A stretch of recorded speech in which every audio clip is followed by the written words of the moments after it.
मिरु एबसुनि बिथोन बायदियै धेमाजि जिल्ला दुलाराय बर' फरायसा आफादाबो गोख्रोङै खुद्रि सारदों।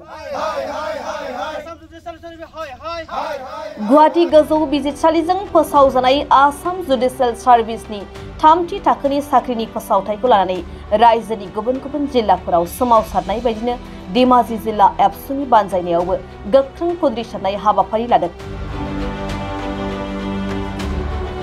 आसाम जुडिसियेल सार्भिसनि आनजादाव बर' रावखौ थिसननो थाखाय दिनै आसामनि मोनफ्रोमबो जिल्लायाव खुद्रि सारनाय बायदिनो धेमाजि जिल्ला दुलाराय बर' फरायसा आफादाबो गावसिनि मावखुलियाव गोख्रों रावजों सोंखारिनानै आसाम जुडिसियेल सार्भिसनि थामथि थाखोनि साख्रिनि फोसावथायखौ सावनानै गोख्रों रावजों सोंखारिनानै खुद्रि सारनायखौ नुनो मोनो।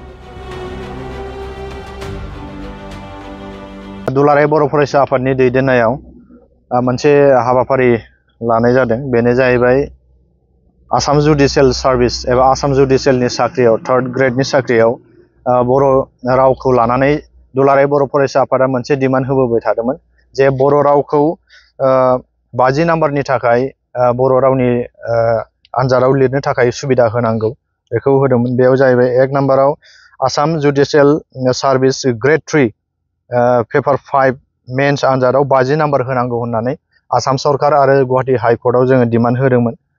2 नाम्बाराव जाहैबाय junior administrative assistant district court official language प्रफिसियेन्सियाव 20 नाम्बारनि थाखाय बर' कुइसन पेपाराव लिरनानै जोङो जोंनि बर' स्टुडेन्टफ्रा लिरनो मोननांगौ होननानै जोङो डिमान्ड होबोदों। दा बे डिमान्ड होनायखौ दिनै आसाम सरकार आरो गुवाहाटी हाइकर्टआ दिनै नेवसिगारदों। जोंनि बर' राव 90 सिडिउलाव हाबनाय बर' रावखौ लानानै बिथांमोनहा जोंखौ नेग्लिजेन्सि खालामदों आरो बेयाव राजनिति खालामनाय जों नुबोनो मोनदों।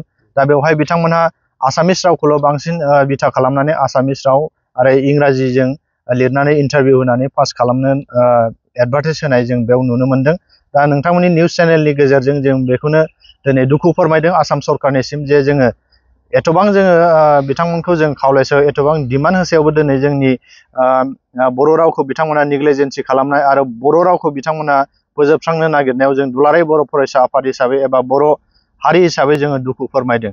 जाहाथे उननि समाव बिथांमोना जुदि बेबायदि हाबाफारिखौ लाबाय थायोब्ला बिनि फिथाइखौ बिथांमोना भुगिनो थाखाय थियारि जानो थाखाय जोङो दुलाराय बर' फरायसा आफादा खावलायदों।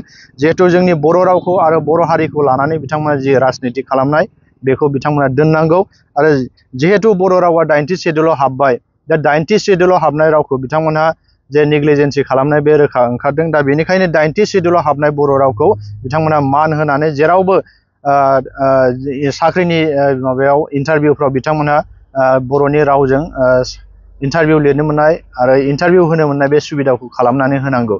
दा बेजों लोगोसे जोङो आसामाव गुबुन गुबुन अफिसाव दिनै आसामिस रावजों इन्टारभिउ होनाय आरो आसामिस रावजों एप्लिकेसन होनाय आसामिस राव बाहायनाय बे सोलियो।